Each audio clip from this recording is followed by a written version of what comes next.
Thanks, Daniel. Welcome, everyone. I'm finding this very weird because I know that there are 44 of you out there, but the only people I can see are the 4 staff members. So it's a very weird situation, and it kind of mirrors how we've been teaching, actually. We don't really know who we're talking to, whether people are lying down in bed, whether they're having a cup of tea, or what's going on. So thank you very much for coming. It's great that we can do this remotely. It's something we would have definitely done earlier in the year had we been at school, but we've all been thrown for 6 and we thought better late than never. So without any further ado, just admitting everyone, let's get going. So the order of the evening is this. I'm going to begin with the kind of boring but necessary stuff, which is about VCE processes, all our kind of rules and regulations. Oopsie, sorry, one too far, which will take about 15 minutes or so, hopefully no more.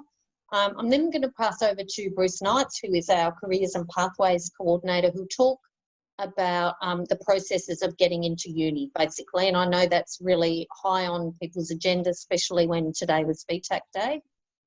And Dale Ritchie, Assistant Principal, is going to bring it home with the really caring, sharing stuff, which we've left to the end because I think that's actually the most important stuff. So we will leave that to Dale, and then we'll finish off. We hope to have at least 15 minutes of questions. As Daniel said, if you could leave your questions until the end rather than writing them in the chat as we go, I think that actually would be really helpful because we hope that we answer a lot of your questions as we go through.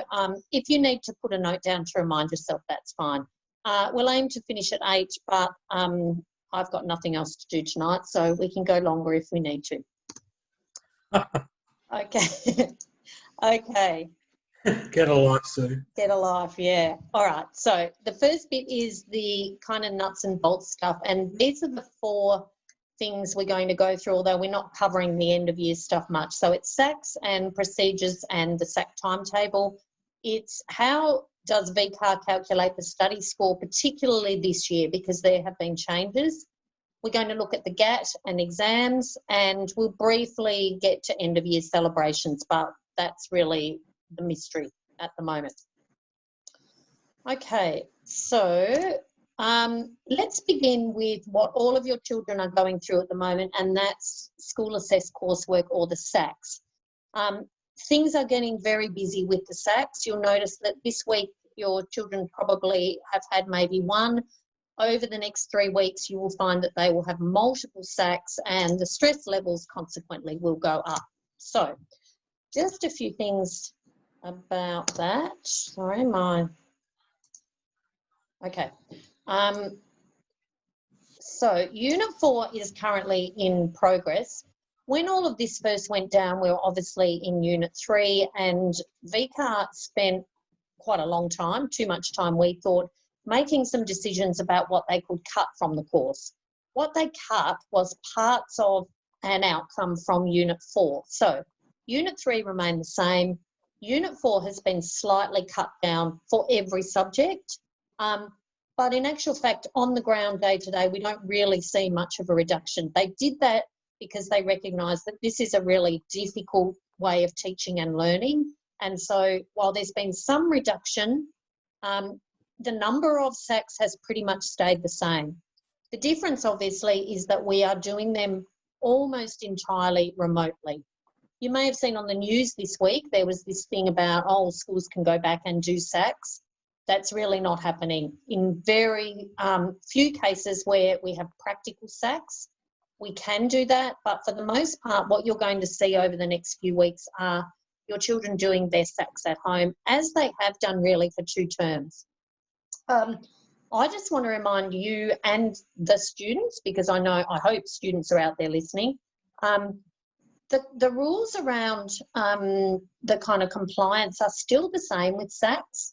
So if your student is sick on the day, and that's possible, they must still follow the same rules. So they still must contact their teacher, preferably first thing in the morning. And, you know, it's the new world order. We have lots and lots of ways of doing that. But the best way for that is a message on Teams. And it should be sir, I'm really sick.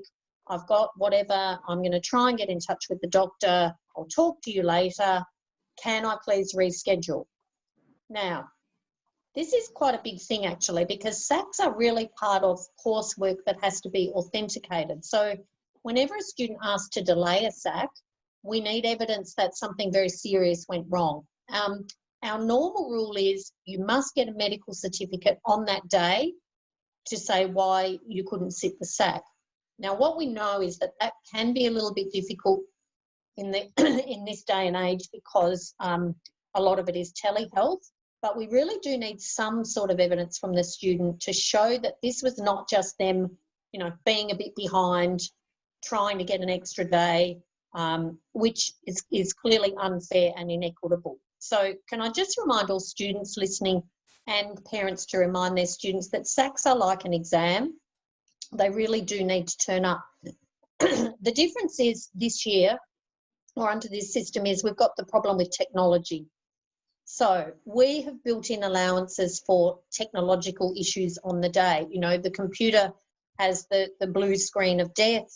The student panics, they don't know what to do. What we've said is still try and make contact. Most kids have phones, so do the same thing. Message your teacher, talk to, let someone know at school what's going on for you, and the teacher will contact you.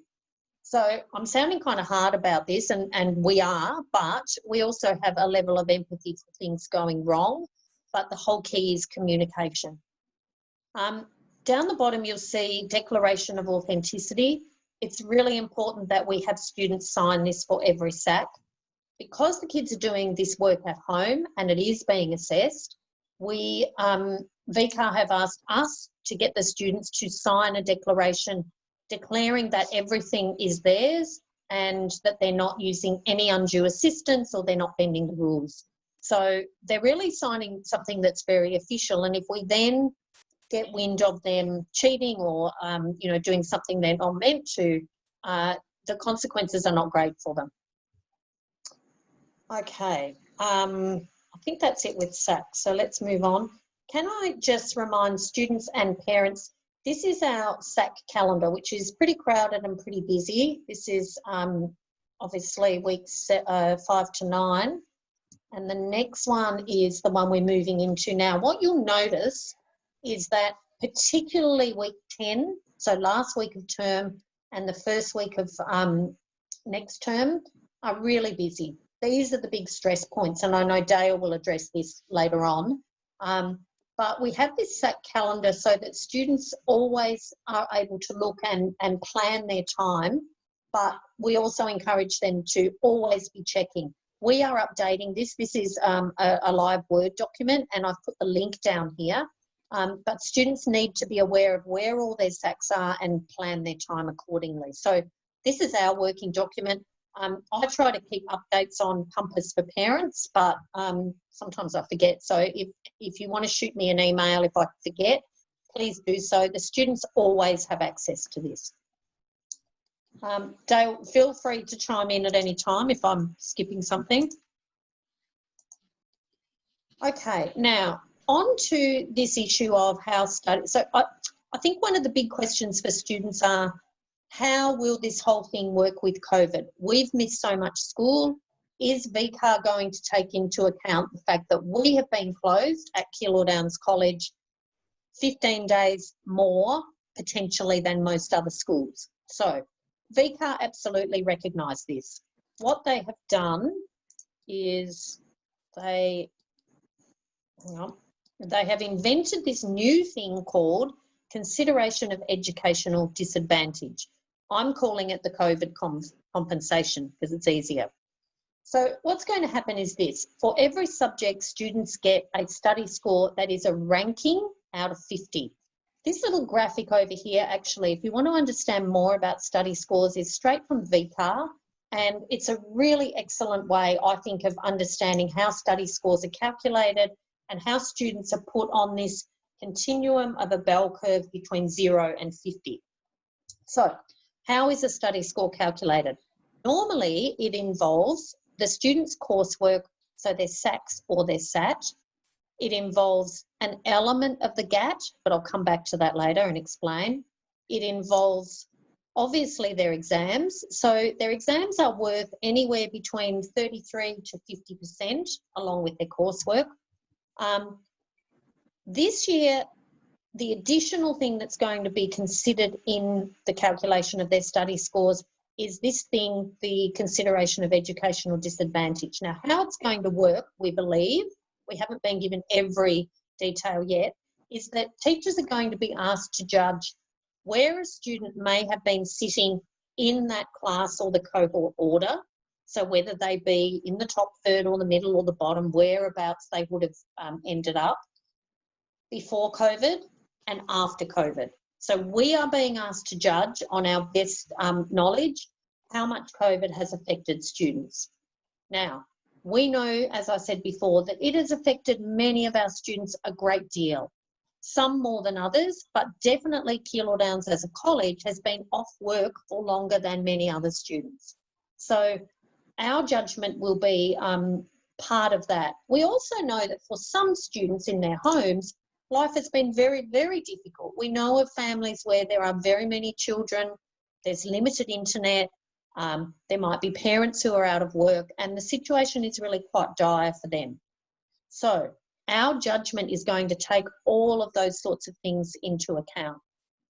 There's just a few links there if you want to go on to VCAR to have a look at the study scores in general. I just want to go to the next slide, and Bruce will come back to C's later because we have another way also of catering for the COVID situation.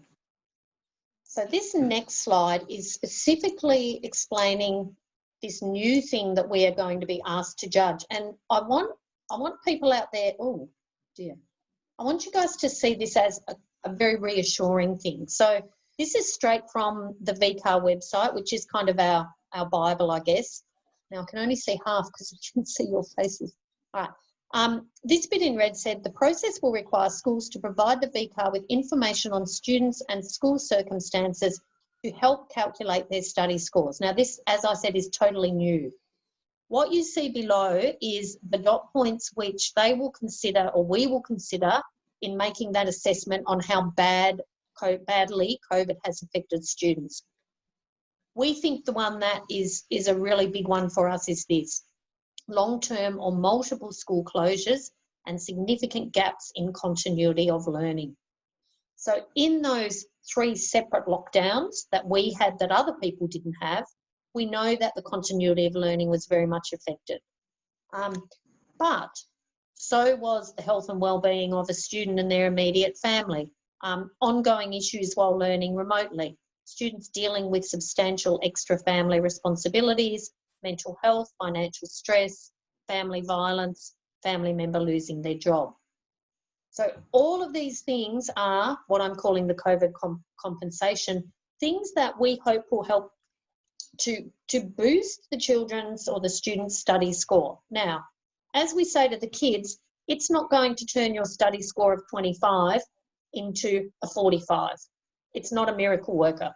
But it's something where we hope the playing field will be a little bit evened up for our students, for your children, because this has been a really, really tough year. And I think we need to take some reassurance in the fact that VCAR recognised this, and this is one of 2 measures they've put into place to help even it up. Now, what's your part in this? So our part is making that judgment, but this is super important. What we need to know is that, what we need the students to do is to make sure that we know about the impact COVID has had on them. So we can kind of guess some of it, we know some of it, but there will be things that we don't know that are going on in your home. So we may not know as a school that both parents have lost their job. We may not know that you have 2 parents who are emergency workers, and the stress that has had on the family has been really impactful for your Year 12 student. So we need your students to let teachers know. Now, who do they let know? My answer to that is they let know the person who they are closest to, who they can communicate with, who will record it. So some examples might be the home group teacher. Coordinators and house leaders are really key. We know that in this time they've had a lot of communication with families. So It might be that your student feels comfortable talking to Mr. Hooper or Miss Bewley or whoever it is. But they need to let someone know. So we will do the assumption that that everyone has missed that extra period, but we can't assume that there has been other impacting other impacting things if we don't know about them. So what I'm asking you tonight as parents and students is that you need to share that information. Now, you don't need to tell us an enormous amount of detail, but you need to just let us know enough so that when we do our judgment, we can build that in. I'm happy to take some questions on that later if people have questions. And the final thing is that we really need students to just keep moving forward, to do their very best on the GAT and the exams, because ultimately it's still going to be their performance in the internal, the SACs and the GAT and the exams that gets their study score. The COVID thing will not completely change their ATAR or their study scores at all. They cannot rely on that. They need to keep on working as hard as they can. So the GAT. Here's apparently how they did a test, a big test in South Korea. I really hope this is not us sitting on the basketball court because, my goodness, can you imagine? Anyway, what is the GAT? Now, the students know what the GAT is, but this is just a very quick thing for parents. I'm going to encourage you to do one of two things if you want more information. I've put a link up here for the VCAR website, which has past GATs. And I also did a screencast about 4 weeks ago now to give the kids some information and give them some tips, which is on their student page, but I've also put a link there. So it's a 3-hour test. It's happening in week 1 of term 4 on the Wednesday, October the 9th? 7th. Thank you. See, Dale, I knew I needed you here. The 7th. And it's a 3-hour test. Yeah, it says so on my screen, Sue. Oh, it's there, of course. Read down, Maloney. Yeah. So 3-hour test, two written pieces in a different style, and then 70 multiple choice questions, which cover a whole range of areas, and you can see them listed there: math, science, technology, humanities, the arts, and social sciences. Really, it is a test that encompasses a whole lot of skills and general knowledge. And it's a benchmark so that VCAR have a measure that they can use as a moderator. Now, we do not normally tell the kids to spend much time at all, if any, doing any practice GATs. We've changed our mind. Oopsie, let's go back. We've changed our mind about that this year. And the reason for that is that we don't know what's going to happen. We don't know what will happen if we go into shutdown again. We don't know what will happen if certain kids can't turn up for certain exams. So we think the GAT this year is going to be more important than it has been in the past. So Mr. Ritchie, with all of his kindness, has agreed that, not agreed, he actually thought of this, didn't you, Dale? He's actually going to photocopy some past GATs and make up a package and have them available for students so that if they want to do a few practices, they can. We think it's a good idea this year just to get them into the groove of A, sitting a 3-hour test, which is a really unusual thing, and B, getting to know the format and the style of questions. So they will be available and before. Also, Dale? I just want to add, and also, so just so students are aware, in the multiple choice section, it covers the whole gamut of things. There's maths in there, there's science in there, there's everything in there. Excuse me. And some students will say, oh my God, I'm not a maths or science student. It doesn't matter. You make an attempt, of course you make an attempt, but if you're not doing maths and you get a low maths score on the GAT, it can't affect the subjects that you're doing. Yeah. So I thought if students just had a look at some past copies just to familiarise themselves so that they're not stressed out when they get in there and they realise that they're not expected to be able to do all the multiple choice questions. They are expected to have a very good solid go at the written communication because the written communication mark could have an impact on the majority of subjects. Yeah. Yeah. Thanks, Sue. And And even though you're saying they're not expected to do the 70, they would be crazy if they didn't guess them at the end. They can guess, of course they guess them because they're multiple choice. What I'm saying is they shouldn't be stressed if there's a maths question that they've never seen before. It doesn't matter. Yeah. So like I said, for the students, I think you should go back to that screencast that was put up a month ago, probably a little bit too early. And when Mr. Ritchie's got the hard copies, we'll get those to you. But in the meantime, if you want, go and look at VCAR because they have every past gap for the last 10 years. You can download that and you can have a practice there if you want, and then we'll get the hard copy to you. Okay. And exams and ATAR. So the exams obviously contribute hugely to the ATAR, anywhere between 30% for some subjects up to 66%. The study score, we've already talked about that, out of 50. And the ATAR, as you know, is a ranking from 0 to 99.95, and every student in the state is somewhere along that continuum. We don't need to focus too much on that at the moment. I want to talk briefly, because I know my time is nearly up, just in terms of exam preparation. What we also know this year is the exams have been pushed back. So we have an extra 3 weeks than we would normally have, but of course that's going to be taken up because we have so much time off. But what do we do in terms of preparing the kids? 2 big things. Firstly, revision lectures. We heavily subsidise the cost of revision lectures. Normally we get kids going over to Taylor's Lakes, heading into the city, coming up to our school for revision lectures. In most cases this year, we think they are going to be links and they're going to be webinars or Zoom meetings or Teams meetings, okay? What we need the students to do though, because some of these lectures are incredibly expensive, up to $90 per lecture. It's ridiculous. So we've come up with what we think is a good deal. We ask students to pay between $5 and $10 per lecture only. We think it's a pretty good deal.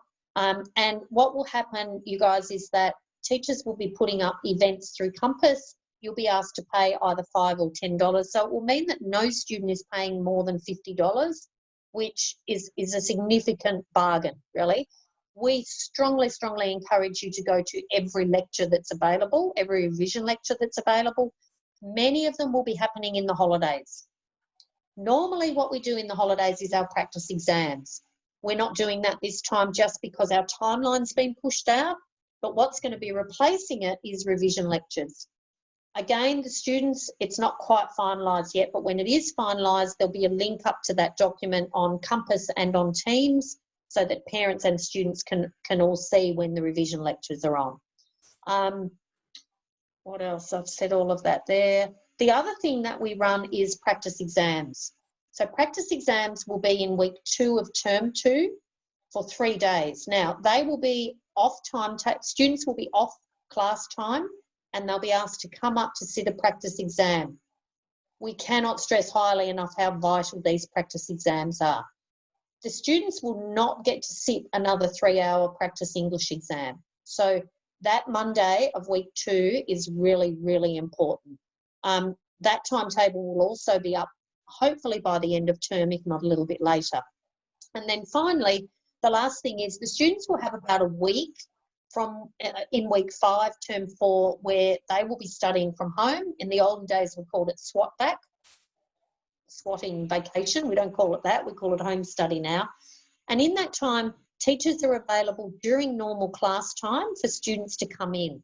So in that week, we are pretty much swamped. We see kids coming in all the time to sit with teachers, talk to teachers, get more tips, do more practice essays, and that's what we want them to do. So we're hoping kids are allowed in. We're assuming they will be in at that point, but that's another key element. So those 3 things, revision lectures, the practice exams and the home study, are what really gets them ready for the exams. Now, I think that is it for me. So I'm going to pass over to Mr. Knights. Bruce. Thanks, Sue. No worries. The timeline that I put down is just trying to get some sort of sense of order about what happens from basically today onwards. So from my point of view, we're trying to have a normal year in terms of getting the students ready for their course selections for next year. And then we essentially get out of their road once they've got their VTAC application done. And then if somebody wasn't going to apply through VTAC and they want to go direct to an apprenticeship or into work, then we would work with them more closely in the next 3 weeks. So the VTAC application day happened today and it was all remote. So the students firstly spoke to their home group teacher, and then if they needed assistance to get on to the VTAC website, we would assist them, and then also sort of give expert advice in terms of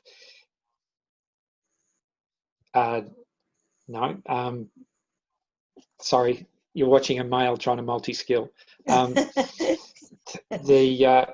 Oh, do you need me the to application move it forward? day today, the application for today it's an internally set one, so it's not the VTAC closing date. That's on the 30th of December, which is during the holidays. So there's still 3 weeks of term before the students go. So that part is fine. The overflow day tomorrow is just so we can catch up. Like as we're going through this presentation, I'm seeing messages flash up on my screen from students that need extra assistance. So we'll continue to give that assistance as needed, but as what we try and do is make today the day where they can come in, and it's sort of like a line in the sand. You can come in, make your application, and then get support if you need it. Now, the students can change that application selection, so they select from 1 to 8, but they can change as many times as they like up until September the 30th. So no extra cost. They can keep on doing that, and then the website closes down, and then when it opens up this year on December the 30th, when they get their 8R ranking, then again the student can go and change again.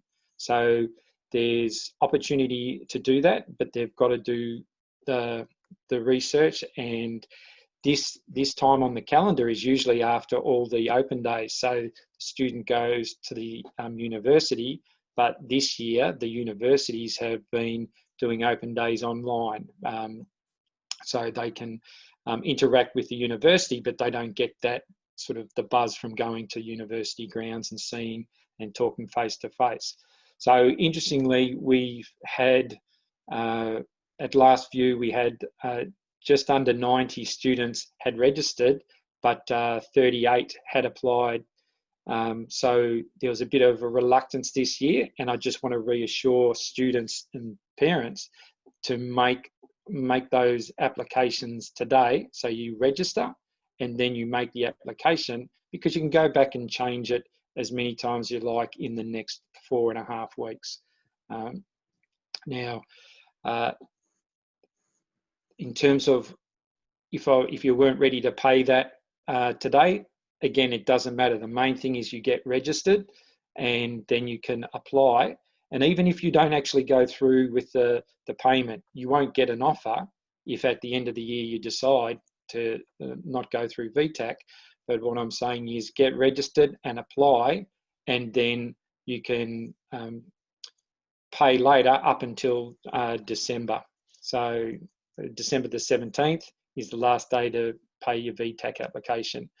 This figure on the 30th of September means if you push it back and push it back and push it back, and then decide on the 1st of October that you want to apply, you still can, but it'll cost you an extra $80. So that's just something to keep in mind. So last day for time, what they call timely applications, is September the 30th. But we will want to get those students on and registered, so we can basically get out of their way and get them to concentrate on their studies past that. 30th of December, that's when your ATAR gets released, and will be available the 30th and 31st of September will be available to assist, and then and so will universities. Universities will be available, so they're adapting and pushing their timelines back as well. And then they will have a very short turnaround. The offer for their first round offer will come on the 4th of January. Sorry, will come on the 14th of January. The 4th of January is the last day. So the 4th of January, they can get a lot of information on the 30th and the 31st, and then if they want to change, they've got a couple more days to think it over with their VTAC selections once they get their ATAR. And the other point that came out in these discussions or questions that I'm getting at the moment, what if I get my third preference and then in a second or a third round offer, I get another offer? The golden rule is whatever offer you get as your first round, you accept that. And then on the second round or the third round, if you get another offer, you can accept that as well. Just remember that the first round, you've got to decline it. Otherwise, you'll end up paying 2 lots of university fees, unless you want to go from university to university. So just make sure that you rescind it, the original offer, and then you can take the higher offer at a later date. That's perfectly fine, and universities are happy for that to happen. They just re-gift it, if you like, the offer to somebody else. All right, the cease category. I know Sue spoke about VCAR's arrangement for educational disadvantage. VTAC, which is like the sorting house for universities. So universities will say, these are the courses we're offering, and VCAR will say, well, these are the marks the students got, and VTAC have to sort them out. So marry up the university with the applicant. Now, the cease, there's special programs where they get to try and reflect in the university population the same as Victorian population. So it's try to balance up things, and there's four different categories. Category 1 is the one where we're in a sweet spot as a school. We're a school that punches above our weight, but we're in an underrepresented area. So just by being in category 1 and we put it down, then we as a school, our students are available to get considered or reconsidered in a more select group. So for category 1, if I'm applying for RMIT, I can get up to 20 re-ranking points as part of the selection process once I have my ATAR ranking. So I might actually shift above somebody from a different area because of the cease category. So every domestic student should apply for category 1, and we hammer that point home continuously. The category 2 one is financial background, and that's a pretty simple, clear-cut situation. If you've got a family tax benefit A, or the student has their own Centrelink number, and that's something, if you think you're qualified, or then the student should contact Victoria Sob, who's the welfare person. But again, the students have been told about that about her responsibilities, and she also handles the disability or medical. So that's if the student has had an impact on their VCE year, or VCE years, sorry. So it can be something that happened in year 11 or 12 that's affected the student. And then the category 4 is difficult circumstances, and this includes this year the COVID claim. So the difficult circumstance usually is something like a death in the family, or might be a family breakup, just a major incident that has impacted on the student's ability to achieve their full potential. So COVID is something that's affected every student in Victoria, right? But then some students more so than others. So there's things about internet access, availability to computer, that reliability of internet, just the impact of COVID. And the students have a little quiz that they need to fill out when they go into their CEASE category, because this is the category that appears on their VTAC account once they've registered and once they've applied for at least one course. So they need to have applied for a course before they can apply for a CEASE category. It's just the way the system loads information, so they need to do that. And that's why I'm keen for all students to get at least one attempt at a selection straight away. Now, once they've done the COVID, I call it the COVID quiz, but it's like a questionnaire saying what's been the big impacts. Then that goes into the system. Now, we've encouraged everybody to do category 4 COVID because we think it's significant. The school will then assemble a panel of teachers, and we'll go through, and we have to individually rate the impact of the COVID, and that will tie in nicely with the data or the information that's recorded by Sue and the work that they do with the other factor or adjustment factor. The one thing I did want to point out is that we've been in contact with VTAC about the extra layer of being a school that's been impacted by school closures. And they released a statement on Friday saying that they'll be done individually or school by school. So it's on the radar, it's in their system. They're certainly aware of all the students. So in all the schools, I think we got up to 80, but that figure was primary school and secondary. So but there's a number of schools that have had closures and a number of schools that haven't. So that will be done on a school by school basis, and then they'll factor that into the CEASE. So that will be done at a later date, which is kind of good, because otherwise it would have meant 140 CEASE applications about this is what happened at our school. But Miss Maxwell will draft the letter and outlining all the impacts and the calendar of events. So that will be taken care of, just not in category 4. Yeah. All right, Sue, I think that's it from you. That's for me. All right, thanks, Bruce. And over to you, Dale. Thanks, Sue. Excuse me. I just want to talk about a few things about how you might be able to support your students as we get further into this year.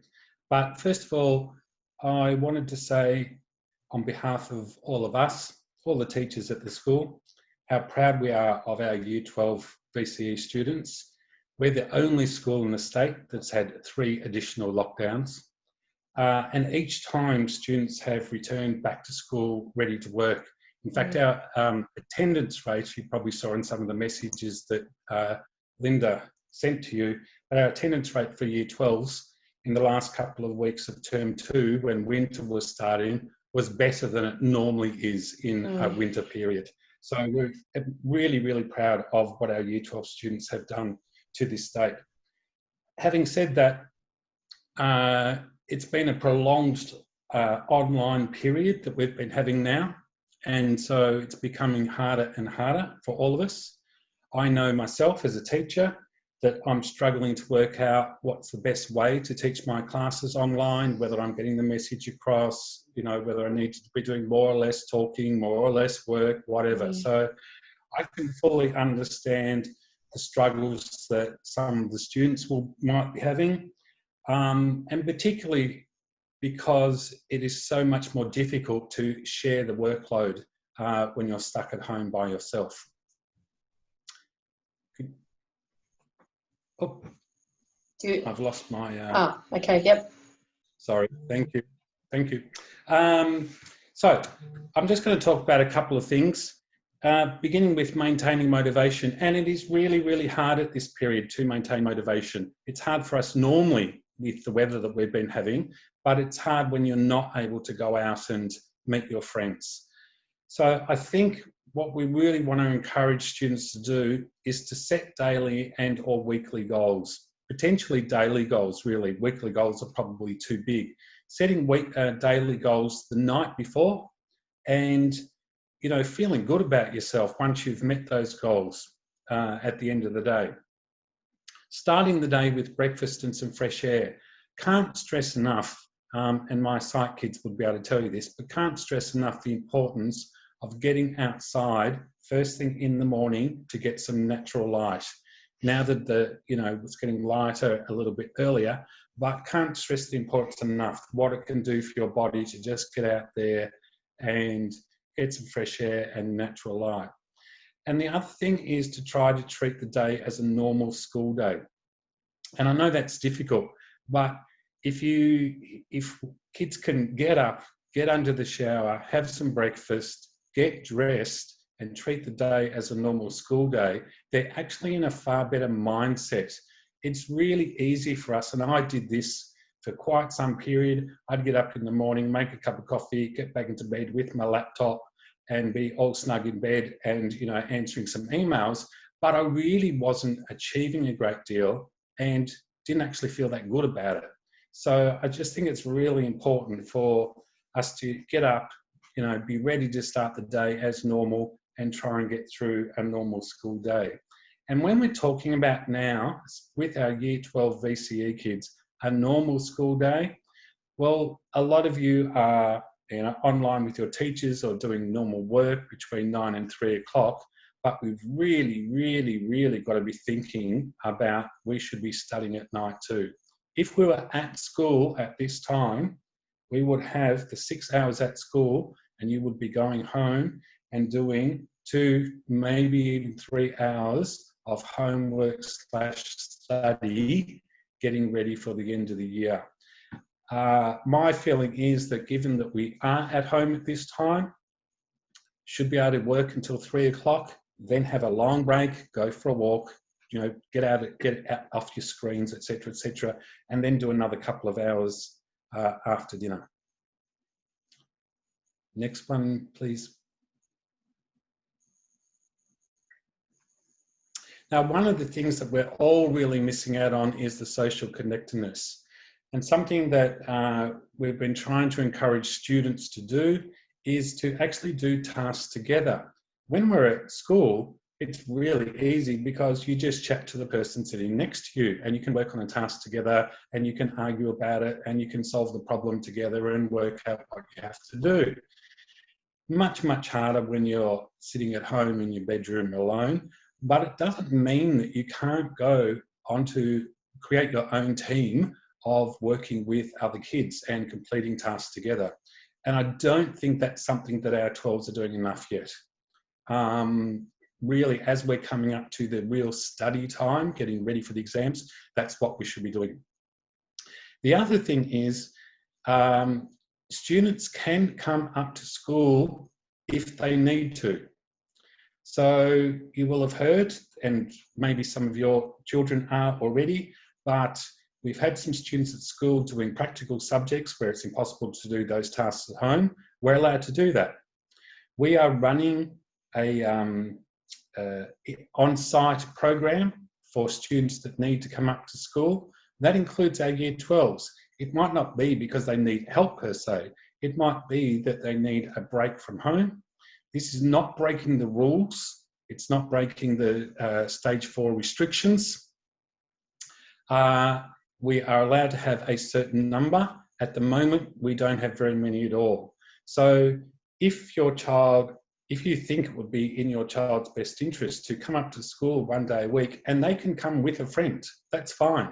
All they need to do is contact myself or Sue or one of the house leaders, and we put their name down on the list. We can't have 150 coming up at the same time, but if they make arrangements in advance, we can certainly have people coming up. And we have had senior students coming in, you know, sometimes just for half a day a week.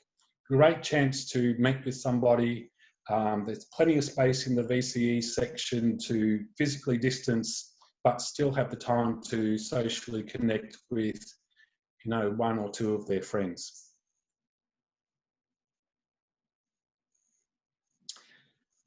Again, the importance of staying active and staying healthy. I know I'm doing far too much sitting down, staring at a screen, and I dare say that students are doing even more. Really, really important that we get outside and do the exercise while we can, going for a brisk walk in the afternoon. It's, you know, kids are allowed to meet a friend and walk with a friend for an hour. I would strongly encourage that. It gives you a chance to, you know, have a good natter and still be outside and exercising. And eating well, of course. Really, really important at this time so that we can keep up our energy, both mentally and physically, that we're eating properly. I would be treating the day as a normal school day, having breakfast, having a little snack at break time, and then having lunch as normal, you know, and rather than just picking and choosing when to eat and whatever, having some sort of structure like we usually do, and eating well.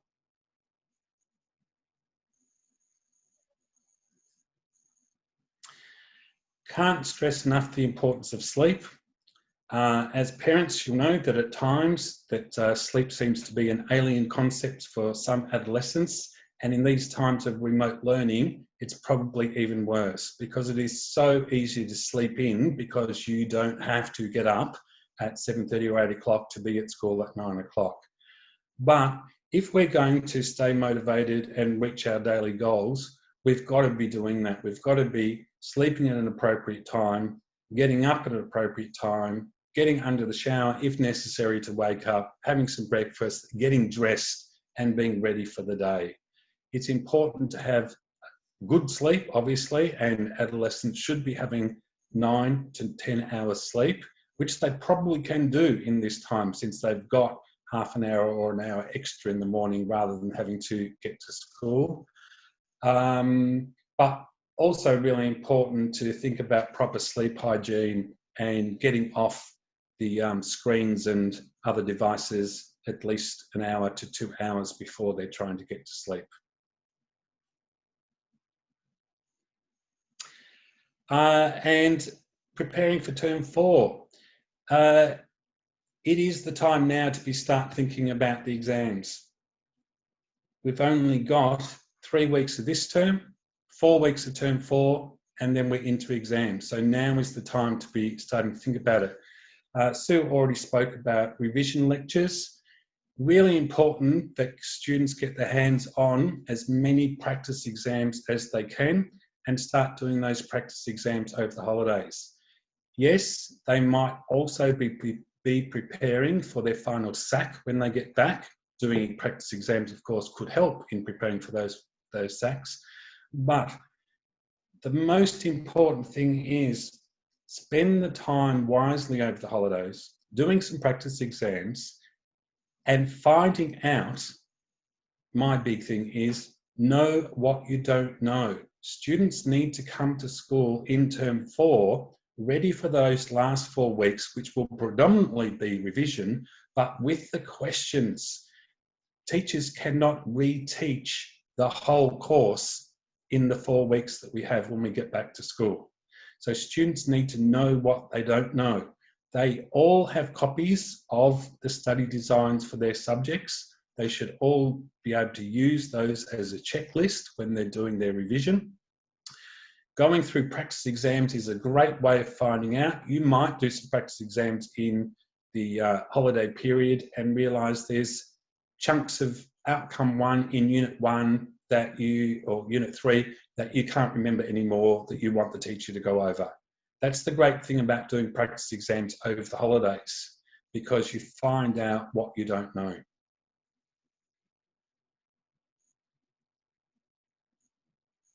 And there's something that you can look at, just a few tips in your own time.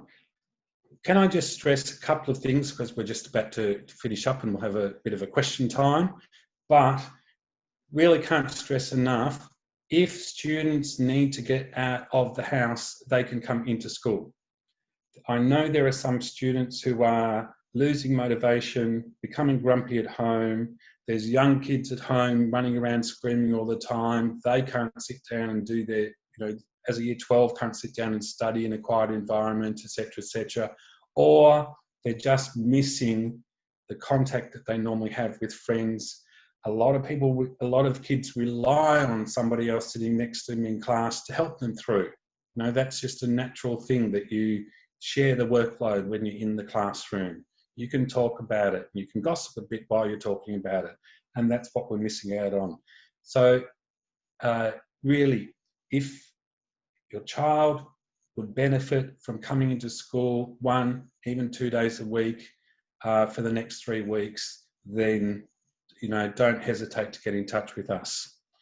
We don't know yet what is happening at the end of stage 4. So the stage 4 is supposed to end, I think it's the 13th of September or whatever, but like 1 week before the holidays. We haven't been told anything about whether any students can come back for that last week. We are hoping that they'll say the year 12s can come back, just so that we can touch base with them before the holidays. We are, though, very positive about students coming back for day 1, term 4. They're certainly talking about that already. If things continue to go the way they are with the number of new cases dropping, then we'll be back at the start of term 4. But we're not quite sure what's going to happen for the last week of term. If we're not back for the last week of term, I will have organised already packages for them with information about the GAT, and students can drop into school and just pick up one of those packages at some time during that last week. Yeah. Thank you, Sue. Thank you. I want to finish our formal bit with reminding any students out there of this little guy. So for parents, this is a honey badger, and we talked about this on camp, and he's this little guy who is unbelievably ingenious. I encourage you, if you haven't seen the video of this little guy, Stockel, to have a look at him. And on camp, we talked about how his great qualities were his creativeness, his resilience, and he's super, super clever. And we made all sorts of analogies on camp about how this is what our students need to be. And we didn't know COVID was coming then. We are very, very grateful we got to go on that camp, because that camp was awesome. And your children were amazing. I think we haven't had a chance to let parents know, actually, about how amazing that camp was and how very, very fond we are of this particular year level. As Dale said, they've had to go through some really tough stuff this year, and they're still going through that. We think that they are ultimately going to be able to cope. And I know as a parent, you worry. I've actually got a daughter in year 12, so I can kind of empathise from that level as well. We worry, are we doing enough? Are we nagging them too much? Do we need to get on their back a little bit more? I think we've got to trust that this group of kids are really resilient. They're learning every day like we are, and we're there to support them. I know that line between how much to push and how much to just sit back and let them go is a really fine line. I think you've got to trust your judgment. Pushing kids too much will not, I don't think, help in this in this situation. To students who are listening, we really want you to remember those qualities that this little guy Stoffel had, and bring out your inner honey badger, because we know you can do that and you'll get through this year, and you are going to be the toughest lot of kids to have gone through for ages. You are going to go into uni not having experienced stuff that no other year level has had. You are going to have got through the toughest year of VCE that's been ever, I think. Like, who else has had to do this? I was thinking today about all of us parents who were pregnant 17 and 18 years ago. If someone had have said, you're going to give birth to a kid who's going to do year 12 mainly at home, mainly on camera, we probably would have said, okay, we'll hold off for a year, because it's been really, really hard. So let's be confident, you guys. We know you can do this. We know you've got flat times, but remember Stoffel, and we hope to see you back here really soon. Okay, I'm going to stop talking in case I start crying now.